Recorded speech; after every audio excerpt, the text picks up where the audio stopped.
So, hey, YouTube people, you shouldn't be watching this live on YouTube, but we are simulcasting it right now for your benefit, to give you another week at least to switch over to twitch.tv/gooddayinternet.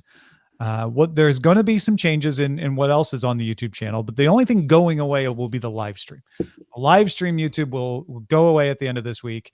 Twitch.tv/gooddayinternet has the live stream. You will still get DTNS video on the YouTube channel. Roger will be uploading that. If you're like, oh, I missed the post show, the Good Day Internet stuff, you can watch that on twitch.tv/gooddayinternet. Or if you're a patron, there'll be a link to a private YouTube video of that you can watch. So do keep an eye out and make your changes appropriately. Thank you for your support. And we've tried very hard to cover all the bases here, but I know it can be confusing. So feedback@dailytechnewsshow.com if you have a question. See, Paleocenozoic. What are you muttering about Paleocenozoic? No. For some reason, I had a window open on how old Godzilla was. Oh, of course. And his age dates back to the Permian era. Was it era? Epoch? I don't remember this. Cambrian explosion. He's before that. Cambrian explosion. Isn't that what they do in Cambridge after after Cambridge wins?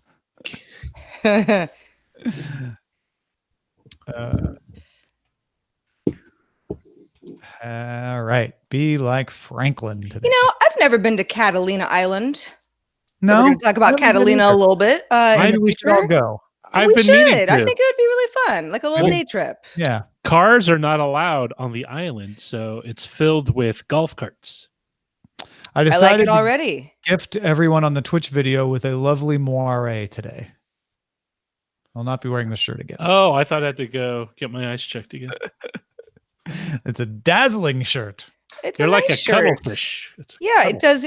I actually thought it was, I don't know, some light coming from a window hitting you. Right. No. It's not a moire. It's a smart shirt. It's doing this pattern for you. It's cool. Yeah. It like ups your energy a lot. Yeah.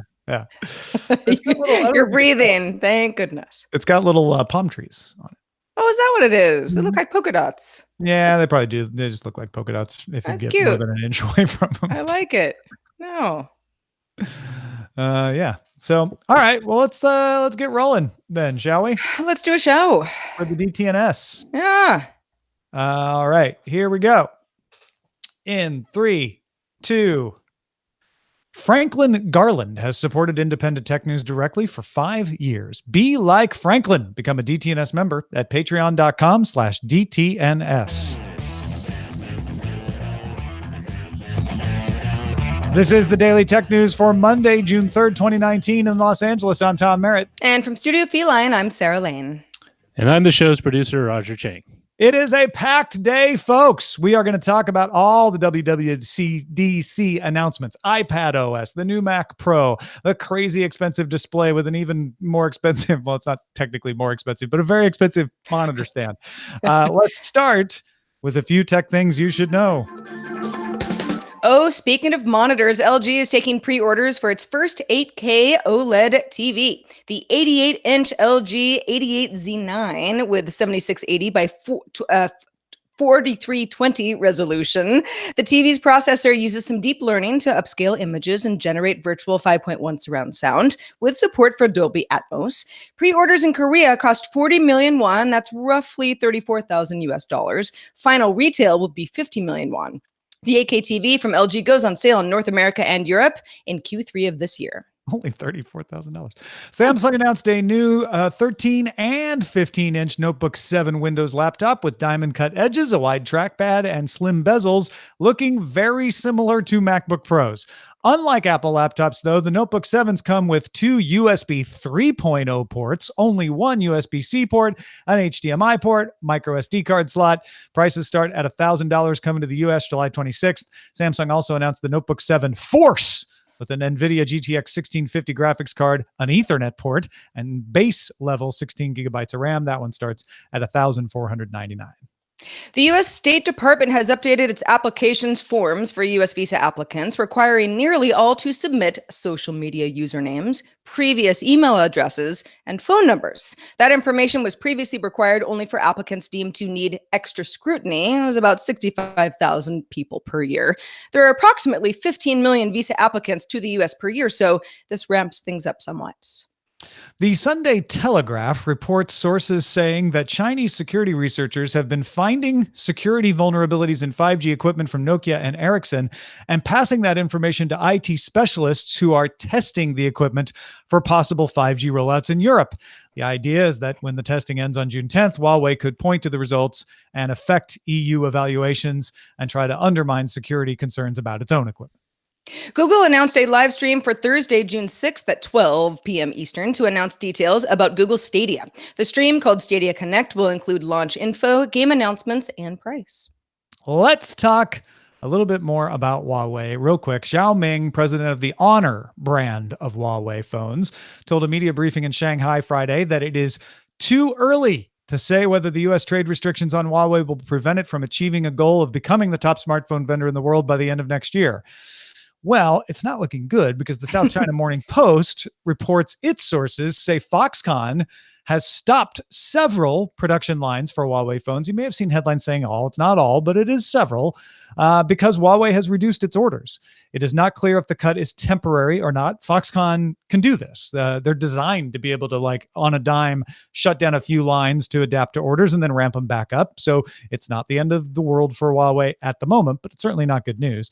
And the Financial Times reports that China's Hengtong Optoelectric is going to buy Huawei's 51% stake in Huawei Marine Systems, which lays undersea cables, because that company was having too hard a time getting people to agree to let them lay undersea cables. I mean, sure, Huawei can say it's too early to tell how this is going to shake out, and I suppose that's true. I certainly can't see it, but it's moving in the wrong direction for the company, especially with the overall market of smartphones being a little lackluster. Yeah, I mean, what are you going to say if they're like, "Hey, is this going to affect your 2020 goal?" Yeah, Yes. no one knows yet. Please sell our stock right away. No, of course not. You're going to say, well, you know what? It's too early to tell, because literally it is too early to tell. Maybe this will all be resolved by the end of June. Who knows? It's not impossible. It may not be likely, but it's not impossible. So yeah, you want to put as much of a positive spin on it as you can. The fact that Foxconn, according to the South China Morning Post sources anyway, is shutting down a couple of production lines is not unexpected, but it is a sign that those orders are the problem. Remember, we talked about how Huawei says they're stockpiled with parts. It's not through lack of parts. Right. It's that order reductions are happening because certain retailers are probably like, you know what, we feel uncertain about where this line of phones is going. And that's what I think the real damage to Huawei is going to be. Not whether they can actually figure out how to build phones, but whether the marketplace dries up just because of the uncertainty around it, at least outside of China. Sources tell the Washington Post that the U.S. Federal Trade Commission and the U.S. Department of Justice have agreed to divide their focus on Amazon and Google, often a step taken preparatory to antitrust investigations.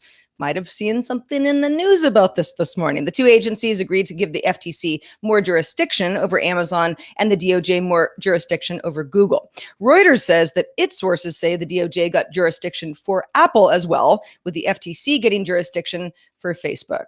It got a little bit of attention because this news dropped right around the time that the WWDC keynote started. But as you mentioned before the show, Tom, this is not unexpected.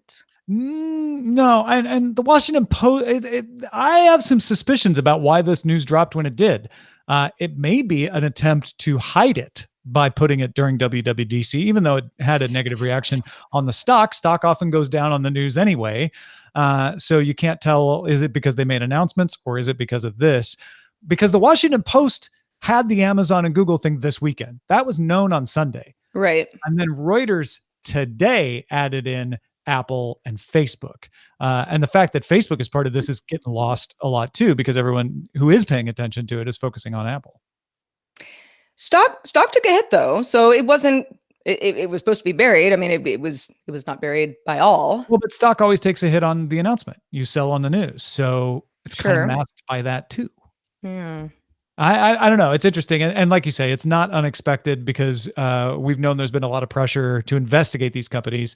And this isn't even a rumor of an investigation. This is a source saying they've divided up the jurisdiction to make it easier to start looking into the possibility of an investigation. So we're several steps down the road from certainly any kind of actual action. That's not going to happen for a while.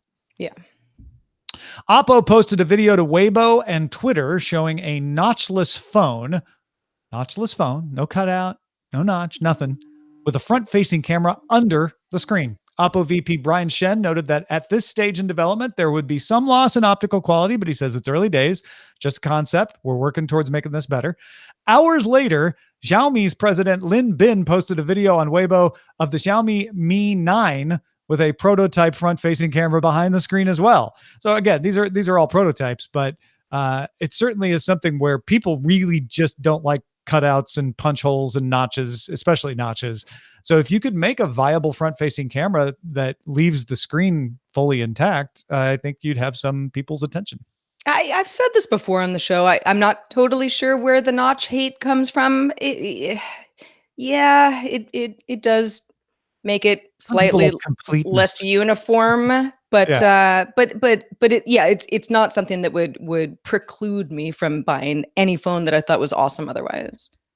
A kind of a meta story here. We got Samsung announcing laptops. We got LG announcing a TV. We got Google announcing a Stadia announcement. We got Oppo and Xiaomi talking about phone features. In the past, WWDC would have been a no-go zone for any kind of announcement. It is interesting to see companies no longer fearing news of a positive nature coming out when they might otherwise be swamped by WWDC announcements. Yeah, that's interesting. I thought the same thing too, and especially when some of us anyway were watching the keynote, because there are a lot of dad jokes going on, and we'll get into all the specs in just a second. But there are, I think more than ever, this is the sort of announcement that maybe one would have hate watched back in the day, because you're like, oh, Apple, they're the worst. But this is the big news. And it's no longer the case. There's so much other news. There are so many other good competitors of people making good products. And whatever your ecosystem is more of a personal choice than ever, and maybe less of a Apple dominating the news cycle. Yeah, and LG's 8K TV makes that new Apple display look cheap. All right, let's get all the tech headlines whenever you want in about 5 minutes. If you don't have time for the full show, subscribe to dailytechheadlines.com. Oh boy, we got lots to talk about here, and we're not going to mention everything they announced. Apple really packed it in their 2 hours and 15 minutes, moving swiftly, because it's their language, get it, through a bunch of things. We're going to start with iOS 13. We'll talk about iPad OS, Mac OS Catalina, then we'll get into the hardware, the Mac Pro, the Pro Display XDR, touch on Apple Watch, Apple TV, AirPods, etc. Let's start with iOS 13. Apps are going to be 50% smaller. Updates, 60% smaller. Face ID, 30% faster. Quick Path, a swipe keyboard, just like Swipe. Years later, it's now available as part of iOS. Reminders app with up to 2 times faster app launches. 30% faster Face ID also applies to signing in with Face ID. Apple will now debut Sign In with Apple, a button for apps that masks your personal info by allowing you to give an email address with it, or saying, no, don't give them my email address. They'll create a throwaway email address that will redirect to your real email address, so that company never actually has your real email address. And when you want to get rid of them, you can get rid of just them without having to change your whole email address. In iOS 13, iMessage now supports profile photos, including new Memoji, which have personalized makeup and accessories. Memojis can be turned into stickers. Apple bringing 100,000 plus live radio stations accessible by Siri. iOS 13 will give Siri a more natural sounding voice, enabling multi-step custom voice commands and shortcuts. Quick responses to SMS over your AirPods. So you can just say, oh, tell her I'll be there soon, and the message will get sent in response, not just to messages, but also to any other messaging app that includes Siri Kit. Apple says iOS 13 will let users grant apps access to their phone's location just once, so that you don't have to choose only when the app is on or never. And Apple's redesigning CarPlay to let multiple apps be put side by side, and the ability for Siri to provide on-screen app suggestions. Basically, the CarPlay dashboard gets a lot less cluttered. That's the top line stuff, Sarah. What about you? What caught your eye? What do you like the most? Well, for the first, I don't know, let's say 45 minutes of the announcement, I was like, okay, so this is a privacy announcement. Everything was about, hey, there's a new app. And your privacy is of our utmost concern, unlike our competitors. Yeah, there was a women's cycle app that, as Joanna Stern of the Wall Street Journal pointed out, you tested many others that have been funneling data to various companies, Facebook being one of them, and Apple saying, we're going to do the same thing, but we're not going to, we will not compromise your privacy. And that was something that was being hammered home so much, certainly in the first hour of the announcement. Super into the CarPlay stuff. Anything that can make Siri easier when I'm in my car, because I'm using CarPlay with my iPhone, is great. A lot of good watchOS announcements. I don't even have an Apple Watch, but for the first time, I kind of wanted one more than ever, because it's such a standalone device now, whereas in the past it wasn't. And yeah, stuff like dark mode, I don't know. It is not something that I was really ramped up about before WWDC started, even though it was rumored to happen, and so it wasn't a big surprise. And to see some of the screenshots were nice and everything, but got a lot of applause. I mean, there are folks who really do care about that. And overall, I think iPad OS being broken out after Apple for so many years was really drilling into developers, universal apps. We're going to make it easier to make universal apps. You don't have to run iPhone apps on iPad. You can make them beautifully native depending on what device you're using. The fact that iPad is now its own thing was a bit of a surprise. So yeah, focusing on iOS 13, Wi-Fi selection in the control center seemed to be a big hit, and the low data mode, which was kind of a throwaway announcement. There's also new portrait lighting effects, the ability to rotate a video when you're editing, not just rotate a still image. HomeKit getting secure video that analyzes it on your local machine and then encrypts and uploads it to the cloud. Linksys Eero and Spectrum now supporting HomeKit, so you can firewall off accessories. That's all the iOS 13 stuff there. You mentioned iPad OS. iPad OS really always existed. The iOS version that runs on the iPad has always been different. They just didn't acknowledge that it was different, and now they've given it a name. But there's also more differences, so I think that makes sense for them to give it a new name. There's new home screen widgets now, which we've never had on any version of iOS before. An improved Files app with a Finder-like column view. More multitasking gestures and the ability to have multiple versions of the same app running. So they showed 2 Word on iPad apps running at the same time. Desktop view on the web. So in Safari, you'll get the desktop version, which is more appropriate to the size of your screen possibly than the mobile version, which is a little outsized on an iPad screen. And a big one for me, Sarah, thumb drive support. The ability to plug, at least if you've got a USB-C iPad, Right. just plug a thumb drive right into the iPad. It'll even support SD card slots with dongles and adapters as well.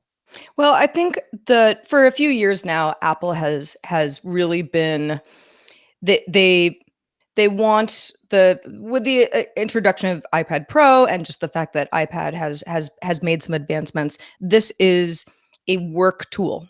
Yeah, you could use it to play with apps or read things, and that's all fine too. But this is a tool for work that will rival your desktop, your laptop, anything that is an iPad alternative more than ever. So the fact that, thumb drives are supported now, that the iPad apps, you can, have multi-view screens, and all of the things that were laid out make perfect sense. And I think we're a long time coming. And yeah, I mean, it is not the same thing as having an iPhone anymore. That's just a bigger screen.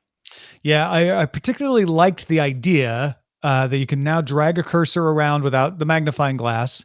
You can just select where you want the cursor to go and it'll go there. No long taps, short taps, anything. Right. 3-finger pinch to copy, 3-finger spread to paste, 3-finger swipe to undo. You can still shake to undo if you want, but you don't have to. However, that seemed to be the point of the demo where things didn't go as well as they should have. So I'm wondering how well it really works in practice. Yeah, there were a few, and any keynote is going to have a few sort of lulls, but there were a few times where you're kind of like, yeah, they are really kind of muddling through this, and the crowd is sort of not clapping when they're hoping that people will clap, and a little cringeworthy moments. But overall, I think iPadOS looks extremely promising. And I haven't used an iPad regularly. I've got an old one in a drawer right here, but in some time. And I always say it's because when the iPhone 6 Plus came out, then the screen was big enough so that I didn't really need an iPad anymore. I now am starting to feel like, the productivity part of the iPad is something that I've kind of been out of for a few years and might be interested in getting back into it. All right, we got so much to get to. Let's go to macOS Catalina. The big news there, the breakup of iTunes. Now, I want to put this real clear because I had questions from Steven Schleicher at Major Spoilers, my friend Mark Jurgena, who teaches high school in Greenville, Illinois, Creative Vast Arts in our Discord, all wondering, like, how does this affect my content? As far as we know, it doesn't. And this is Apple's fault for branding everything iTunes. But anything you bought through iTunes is either on your hard drive, so it's always good to just download everything, or available in the cloud if you've bought it after they started doing the matching in the cloud. And the fact that you access it through iTunes doesn't change that. It doesn't remove it from the directories on your hard drive. It doesn't remove it from the cloud. In fact, iTunes will still be around in older versions of macOS. They didn't even mention what's happening to it on Windows, so apparently it's, for now, going to stick around on Windows. They're not getting rid of any of the things associated or accessed with iTunes. All they're doing is splitting it up into 3 macOS pieces of software on macOS Catalina. So it's a very limited range of effect. Apple Music will handle all your music, and it's got a sidebar, so it looks like it does all the same things that iTunes does. It just does it in the Apple Music app. And Sync has been moved to a sidebar in Finder. So that is the one big change. Sync goes from iTunes to the Finder in macOS Catalina. Podcasts uses machine learning to index and find content, but otherwise it's just all the things you would do with podcasts in iTunes now in a podcast app. And the TV app coming to macOS, just like it has come to iOS and Apple TV. No sidebar in the Apple TV app. Category stuff is up top like it is on the TV app on your Apple TV. Supports 4K HDR playback with HDR10 and Dolby Vision and Dolby Atmos. HDR10, Dolby Vision, Dolby Atmos. So let me say that again. And then Sidecar, iPad as a second display for Mac. Everybody was wanting this. You can use an iPad with an Apple Pencil as a tablet input. We're going to talk to Scott Johnson a lot about this on Wednesday. Accessibility voice control has been expanded for the Mac. So you can just give rich dictation and editing, comprehensive navigation, iOS attention awareness in the demonstration. When he looked at his iPhone, the iPhone knew he was looking at it and meant the command for it, not Mac OS. There's the combination of Find My iPhone with Find My Friends now as Find My, which includes your iPhone, your friends, and your laptop. It can locate Apple devices offline with a nifty bit of Bluetooth, sends out a secure beacon that can be relayed by other devices without them ever knowing what it is. It's end-to-end encrypted, so it can eventually bounce over to you. We'll see how well that works, but that's interesting. There's activation lock now on macOS if you have a T2 security chip. Photos has the new browsing view, and Screen Time, the app, coming to Mac. And of course, they mentioned Project Catalyst, which everybody had been calling Marzipan, but it's the ability to check a box in Xcode to say, hey, make this iOS or iPad app into a Mac OS app. And then you get all of your fundamental features as a developer and then just add the things you want to customize it for the Mac. Well, can we put a fork in iTunes and say it's finally done, at least on macOS Catalina? macOS Catalina. Yeah, I know. Finally done. Yeah. I loved, a couple people on whose Twitter streams I follow this morning were like, well, but so iTunes still lives on other OSs, for example, Windows. Mm-hmm. But this is a step in the a step in the right direction. And I found it kind of, they were being kind of cheeky about, yeah, we know iTunes has been weirdly named and there's too much stuff in there, and it has been this way for a long time. One of the big applauses was the idea of like, when you plug your iPhone into your Mac, what's going to happen now? Nothing. You go into your Finder and then you can sync whatever you want or not. It's up to you, which is it's a real world annoyance that kept me from doing that all the time, because it was just going to launch a bunch of iTunes stuff and I'd have to deal with that for, I don't know, 60 seconds or less. I thought that the accessibility for Mac was, at least the demo that we saw, was really interesting. It seemed to work really well. We are definitely getting to a point where voice dictation is going to be a bigger part of our lives more than ever, certainly on Mac OS. And the Find My stuff, it had been rumored. I think it makes perfect sense to bundle all of this into one app, particularly because so many of us, I mean, how often are you using Find My iPhone? Not that often, hopefully never. But if you have to, it makes sense to bundle this into a location app for lots of different things. Yeah, my guess is down the road we're going to hear an off announcement. In other words, not one on stage, that a music app and a TV app are coming to Windows. There's already a music app available for Android, so why wouldn't you? Yeah, it makes sense that this would just not be something that, I mean, it was a jam-packed keynote. Yeah. You can get to the Windows stuff later. Apple also unveiled the new Mac Pro, which has the old cheese grater design. Well, kind of. It's a new take on the old cheese grater design. 8 PCIe slots. You can configure it for up to 1.5 terabytes of system memory, up to 28 cores of Intel Xeon CPU, up to 4 AMD GPUs, coming this fall for $6,000. Oh, course, good. More to it than that, but it's very affordable. Yeah. This is a beast, though. It can handle 3 streams of 8K ProRes, 12 streams of 4K. They made a big deal about how you don't have to convert your 8K. You can just put it on this machine and start editing it. Yeah, this is the Mac Pro for years now, way out of my price range and out of anything that I'm able to do. I can't even make use of the performance aspects, but hearing the specs laid out and knowing that the price again is totally beyond my reach, I still wish I had a good reason to put it to the test. Now, Protitude says you aren't getting a beast for $6,000. 8-core Xeon, 32 gigabytes of memory, Radeon 580X, and 256 solid-state drive. This is kind of a beast. Beastly. It may not be the beast, but it's definitely beastly. Yeah. There's a bunch of other stuff going. 2 Thunderbolt ports on top, 2 Ethernet ports.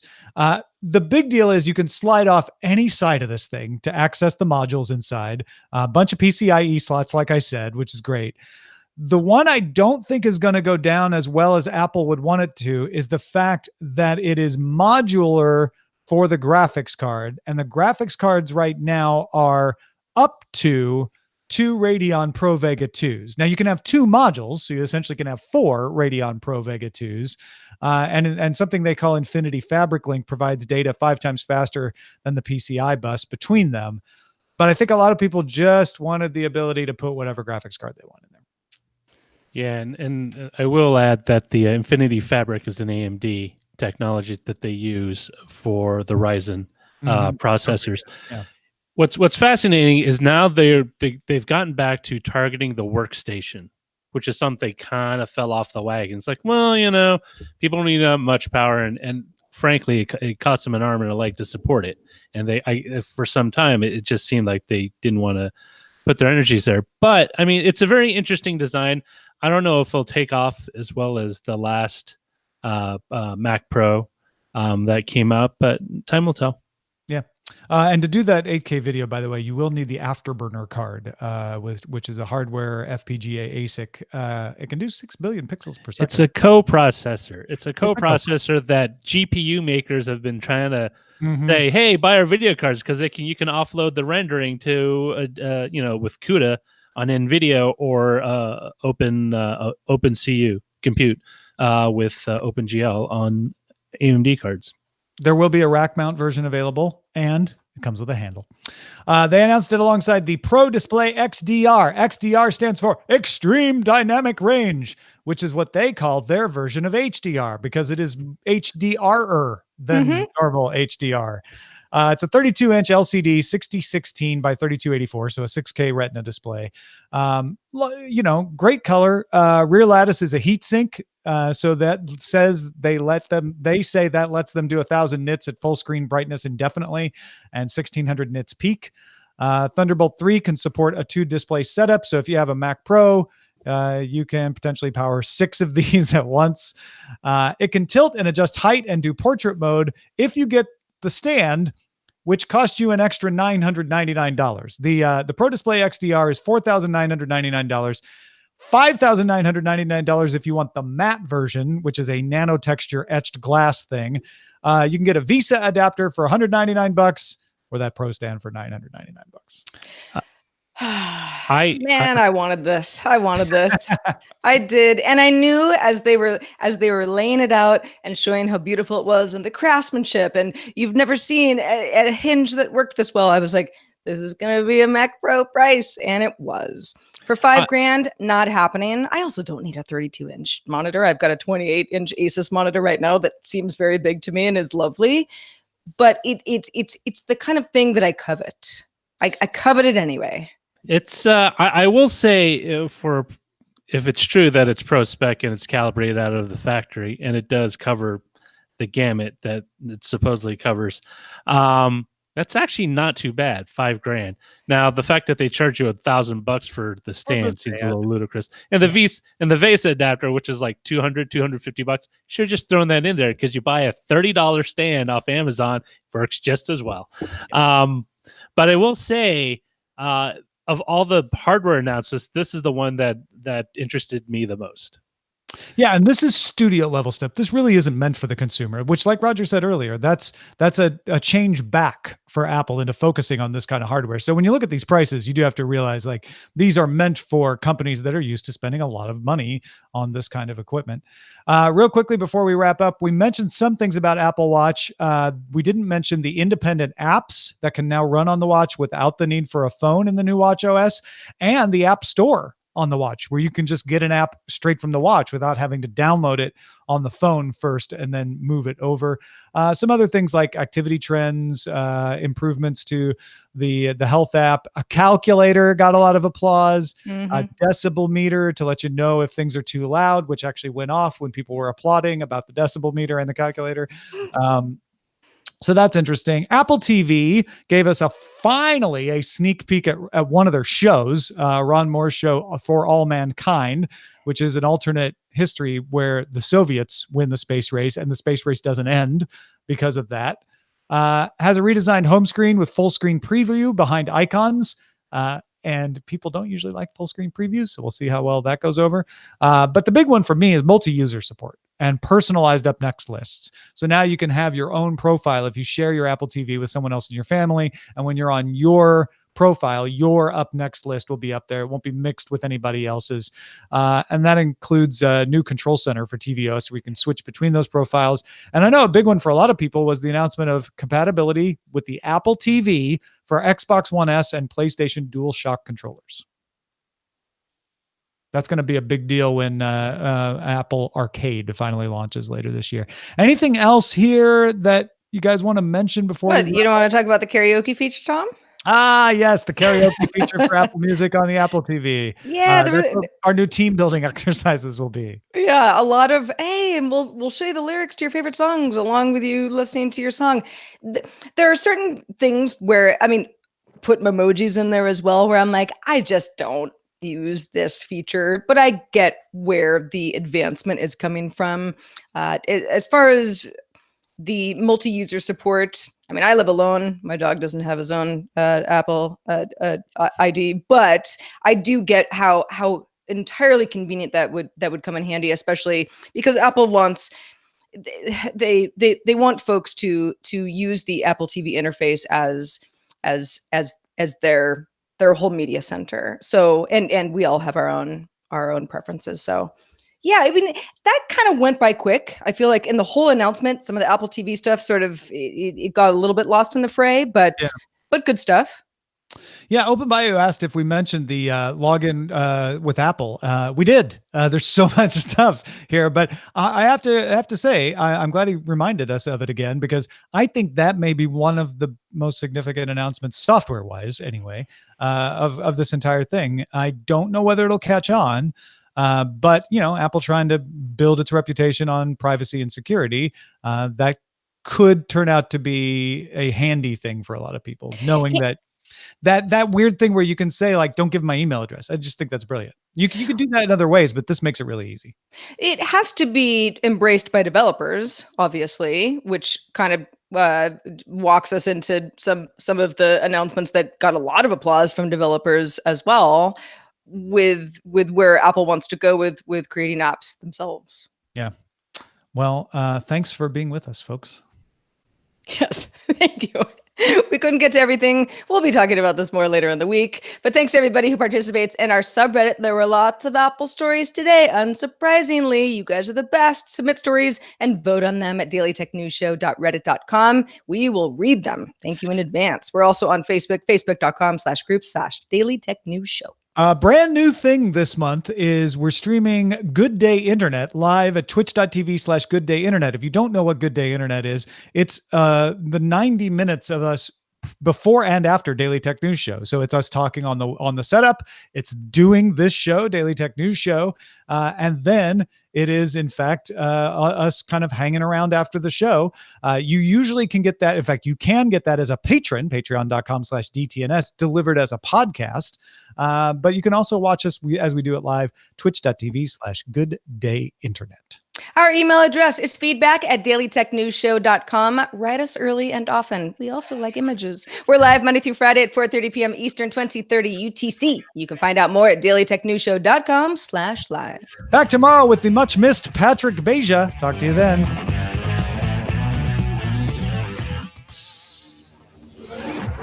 This show is part of the Frog Pants Network. Get more at frogpants.com. Diamond Club hopes you have enjoyed this program. Great show, everybody. Good.